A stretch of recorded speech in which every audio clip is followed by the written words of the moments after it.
Bonjour et bienvenue sur le podcast La Lanterne pour le 21e épisode. Nous continuons cette semaine à écouter Ulrich. Je vous souhaite une bonne écoute.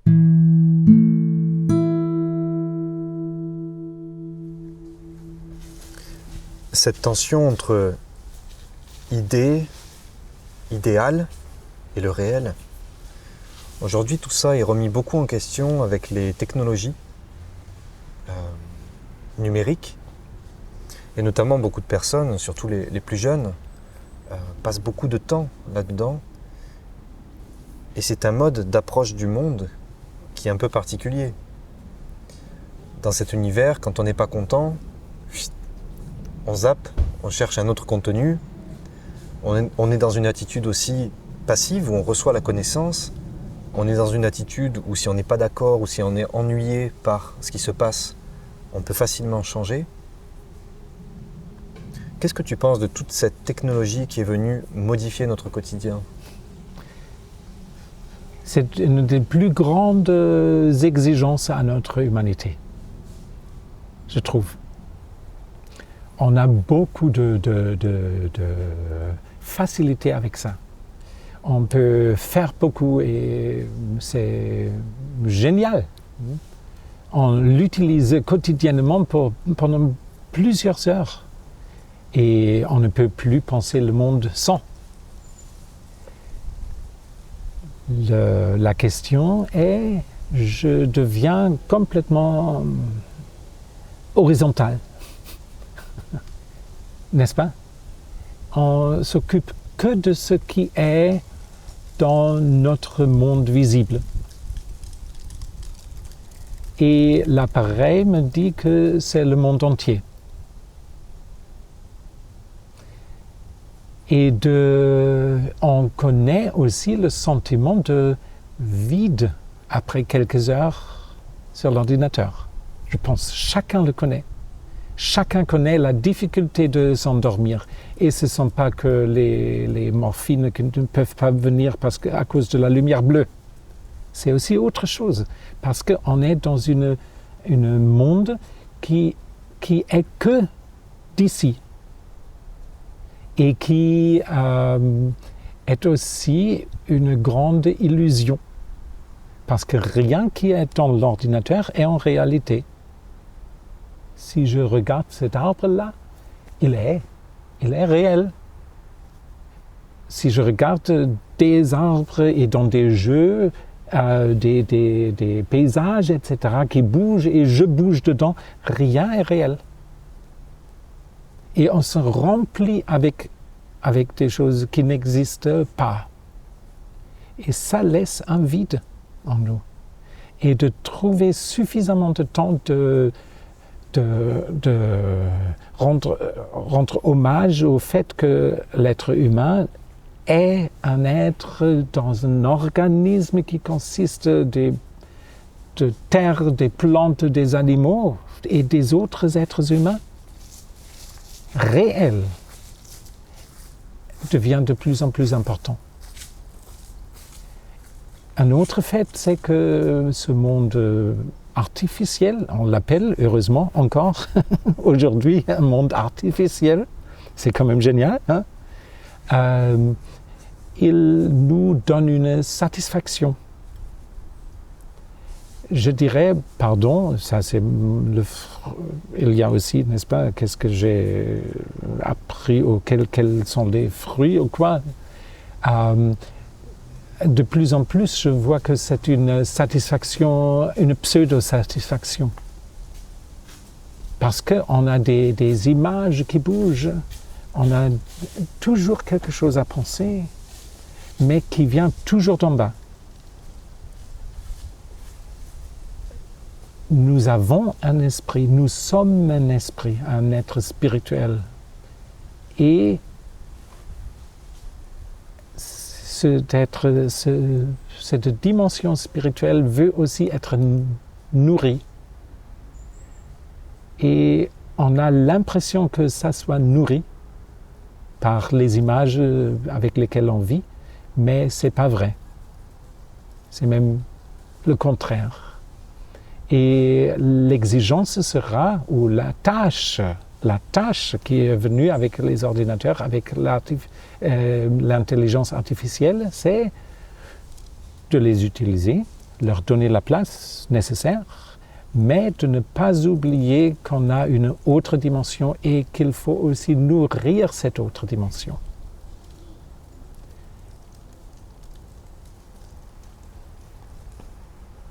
Et ça, on fait avec la gratitude, par exemple, une des premières clés de la reconnaissance qu'il y a quelque chose qui fait que les arbres poussent.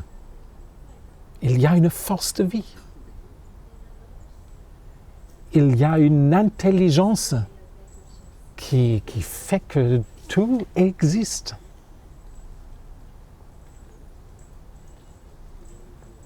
Et nous faisons partie de ce monde-là aussi. Et que donnerais-tu comme conseil à un jeune, par exemple, qui est accro à ces mondes-là, qui passe peut-être 6, 7, 8, 10 heures par jour, plus peut-être, devant l'écran, dans ces mondes-là. Bientôt, il y a le métaverse, on parle beaucoup de ça. Cette attraction très forte de ces univers, tu as appelé artificiels ou disons virtuels, et la difficulté pour beaucoup d'être en contact avec le monde aujourd'hui, avec la pollution, les difficultés relationnelles, la dureté de la vie des fois pour le travail, les conditions matérielles difficiles.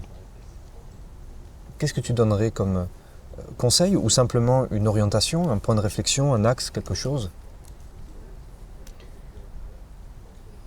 Tout d'abord, je le comprends qu'il le fait comme ça. Parce que c'est fascinant. Et on est vraiment aspiré dans ce monde et on se retrouve dedans. Et on a un champ d'action là-dedans. Et c'est incroyable. Et je comprends. Peut-être on pourrait, quand il faut aller aux toilettes ou manger ou boire quelque chose, ou se dire, et ces autres parties? Qu'est-ce que je fais avec ma santé, de ma santé? Réfléchir un peu. Qu'est-ce qu'il fait mon corps? Est-ce qu'il dégrade? Qu'est-ce qu'ils font mes émotions quand je ne suis pas devant l'ordinateur? Est-ce que je suis capable encore de rencontrer d'autres gens? Et pas que des joueurs, mais d'autres gens. Est-ce que je peux voir la beauté autour de moi?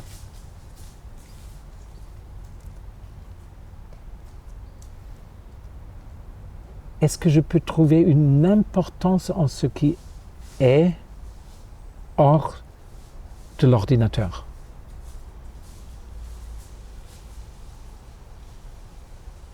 Et là, est-ce que je ne dois pas prendre au moins un dixième de temps pour ça? Est-ce que je peux encore appuyer sur le bouton arrêt?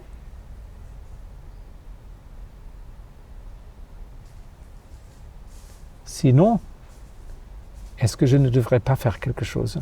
Est-ce que je suis encore libre? Est-ce que c'est moi qui choisis ce que je fais?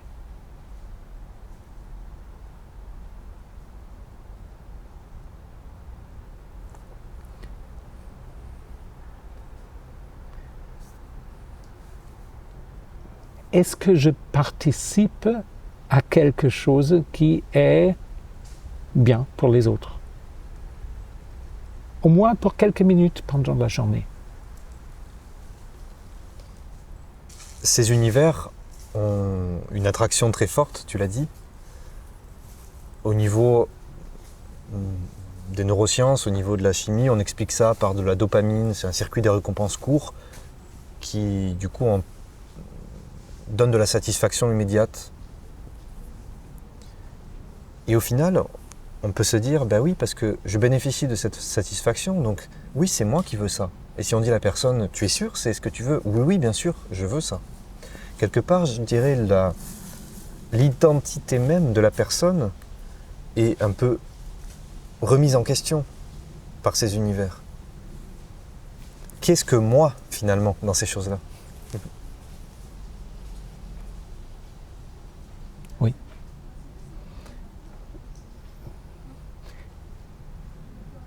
On est vraiment dans un autre monde. Dans un monde où on n'a pas de corps.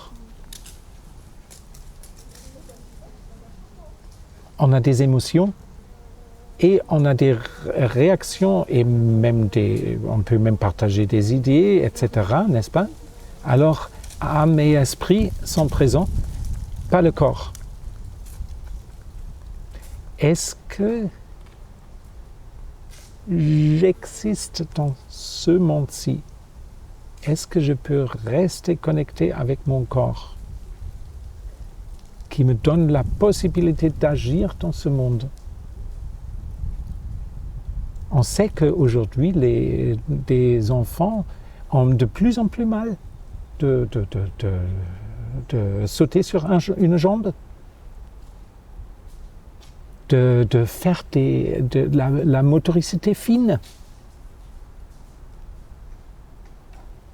de nettoyer, de faire des choses les plus simples. Et là, est-ce que c'est encore... Quelle dimension on exclut de notre humanité? Et je suis convaincu que notre tâche en tant qu'être humain, c'est aussi de faire ici, avec notre corps, physiquement. C'est autre chose si on travaille dans une entreprise et on est à l'ordinateur pendant 8 heures ou quoi. On est aussi dans le virtuel, mais ce sont quand même des choses qui servent à quelque chose, à produire ou à gérer, ou à... Oui. Alors on fait quelque chose. Avec tout travail, on fait quelque chose pour les autres. On ne travaille pas pour soi-même, mais pour les autres. Toi, tu as vu ces technologies apparaître. Quand tu étais jeune, il n'y avait pas ces technologies.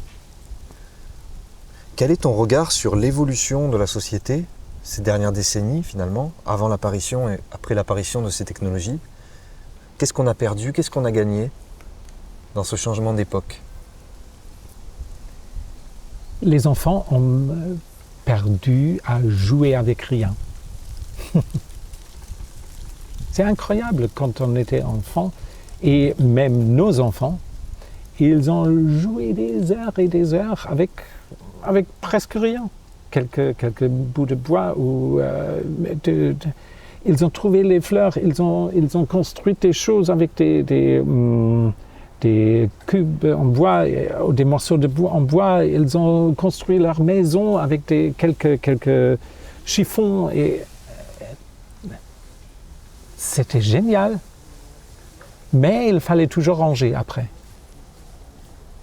Aujourd'hui, si on voit parfois les enfants avec des appareils, ils sont absorbés là-dedans et il y a un certain contentement même. Et après, il n'y a aucune trace. On éteint l'appareil et il n'y a rien à ranger, rien. Il n'y a pas des conséquences de ces actes. Déjà en tant qu'enfant. Je suis convaincu qu'autrefois, et encore aujourd'hui dans des familles qui ne le permettent pas, il y avait et il y a encore là beaucoup d'expériences primaires qu'on peut faire. quand on joue avec de la sable, on a la sable sur les mains. Et si on prend quelque chose à manger, on a du sable dans la bouche. Quand on est dehors et il pleut, on est trempé. Ou on tombe dans un puits, on est trempé. Oui, les expériences primaires. Et avec chaque heure qu'on est devant un PlayStation ou un ordinateur ou une tablette, etc., c'est 1 heure de moins d'expérience primaire. Et on sait aujourd'hui que les synapses dans le cerveau se créent d'une certaine manière beaucoup plus flexible par les expériences primaires.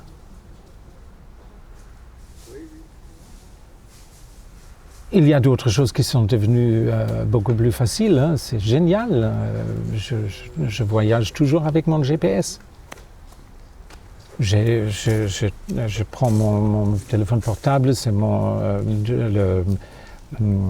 j'ai tous mes numéros là-dedans.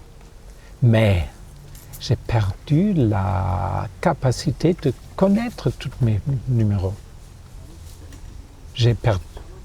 Oui, autrefois, en tant que jeune, je connaissais tous les numéros de mes amis, de ma famille, tous les numéros nécessaires, j'avais dans ma tête. Et on a essorcé cette capacité. Et maintenant, c'est dans l'ordinateur. Avec chaque chose qu'on gagne comme commodité, on perd quelque chose. Comme dit, avec le GPS, c'est génial, hein, on peut penser à autre chose.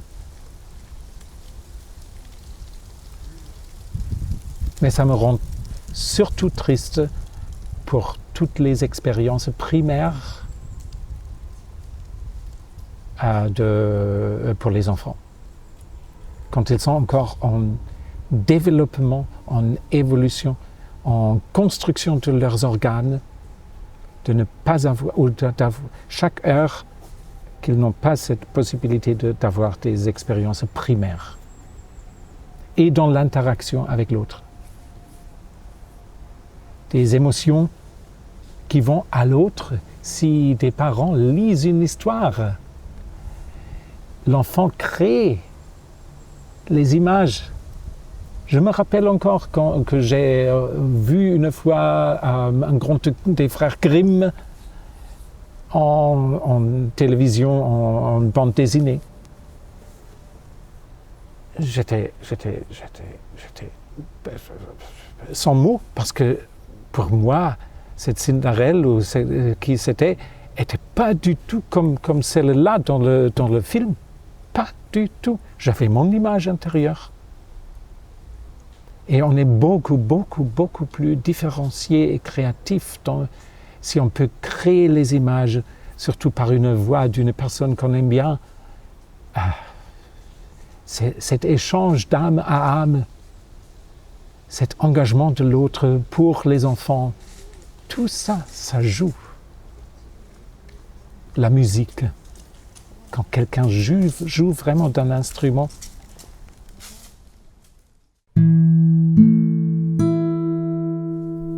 Merci d'avoir pris le temps d'écouter cet épisode du podcast La Lanterne. N'hésitez pas à revenir la semaine prochaine pour un autre épisode et aussi à partager celui-ci. Merci.